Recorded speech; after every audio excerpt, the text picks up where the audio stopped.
नमस्कार, AGCNN news पर आपका स्वागत है। मैं हूं मनीषा राम। प्रस्तुत है आज का मुख्य समाचार। तमिलनाडु करूर में विजय की रैली के दौरान भगदड़, 39 की मौत। प्रधानमंत्री ने राहत कोष से 2-2 लाख रुपए की आर्थिक सहायता देने की घोषणा की। तमिलनाडु के करूर जिले में शनिवार को अभिनेता नेता विजय की राजनीतिक रैली के दौरान भयावह हादसा हुआ। अचानक मची भगदड़ में 39 लोगों की दर्दनाक मौत हो गई और कई लोग गंभीर रूप से घायल हो गए। इस घटना ने पूरे राज्य को झकझोर दिया है। भीड़ के अनियंत्रित हो जाने से अफरातफरी मच गई और लोग एक दूसरे पर गिर पड़े, जिससे स्थिति और भयावह हो गई। मुख्यमंत्री M.K. स्टालिन देर रात घटनास्थल करूर पहुंचे। उन्होंने अस्पताल में भर्ती घायलों से मुलाकात की और मृतकों के परिजनों को सांत्वना दी। स्टालिन ने कहा कि यह त्रासदी तमिलनाडु के राजनीतिक इतिहास में पहली बार घटी है, जहां किसी राजनीतिक कार्यक्रम में इतनी बड़ी संख्या में लोगों की जान गई हो। उन्होंने स्पष्ट किया कि भविष्य में ऐसी घटनाओं की पुनरावृत्ति रोकने के लिए सख्त कदम उठाए जाएंगे। राज्य सरकार ने मृतकों के परिवारों को 10-10 लाख रुपए और घायलों को 1-1 लाख रुपए की आर्थिक सहायता देने का ऐलान किया है। पूर्व मुख्यमंत्री O. पन्नीरसेल्वम ने भी इस हादसे पर गहरी संवेदना व्यक्त की। उन्होंने कहा कि यह तमिलनाडु के लिए एक बड़ी त्रासदी है और पीड़ित परिवारों का दुख शब्दों में बयान नहीं किया जा सकता। पन्नीरसेल्वम ने सरकार से अपील की कि प्रभावित लोगों के लिए तुरंत राहत और मुआवजे की व्यवस्था सुनिश्चित की जाए, ताकि उनके परिवारों को इस कठिन समय में सहारा मिल सके। वहीं बीजेपी महिला मोर्चा की राष्ट्रीय अध्यक्ष वनाथी श्रीनिवासन ने घटना पर प्रतिक्रिया देते हुए कहा कि यह समय दोषारोपण का नहीं है, लेकिन राज्य सरकार की जिम्मेदारी है कि वह सार्वजनिक सभाओं के लिए पर्याप्त सुरक्षा और व्यवस्था सुनिश्चित करे। उन्होंने इसे सरकार का धार्मिक और नैतिक दायित्व बताया। उन्होंने आरोप लगाया कि DMK सरकार कई मौकों पर राजनीतिक दलों, खासकर बीजेपी, को उचित स्थल और सुरक्षा मुहैया कराने में विफल रही है।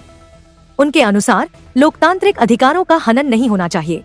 इस त्रासदी पर प्रधानमंत्री नरेंद्र मोदी ने भी गहरा शोक व्यक्त किया और मृतकों के परिजनों को प्रधानमंत्री राहत कोष से 2-2 लाख रुपए की आर्थिक सहायता देने की घोषणा की। घायलों को 50-50 हजार रुपए की सहायता दी जाएगी। PM मोदी ने कहा कि पूरा देश इस दुख की घड़ी में तमिलनाडु के परिवारों के साथ खड़ा है।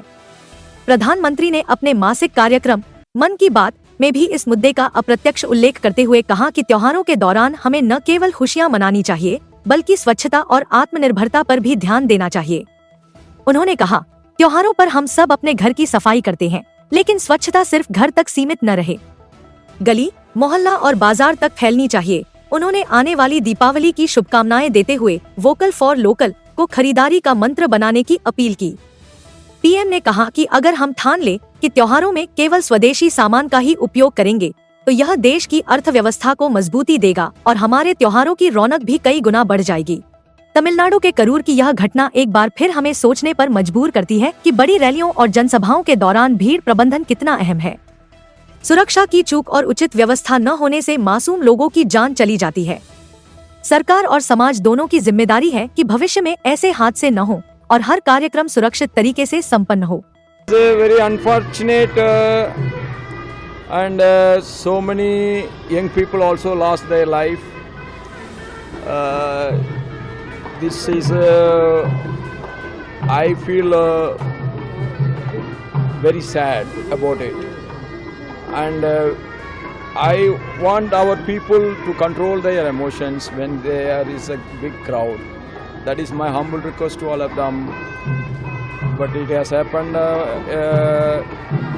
after the cricket was over in Bangalore, and it has happened in Karur, and it should not happen anywhere in our country.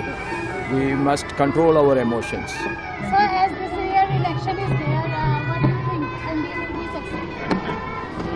This you have to ask the Deputy CM, not the Vice President. Thank you.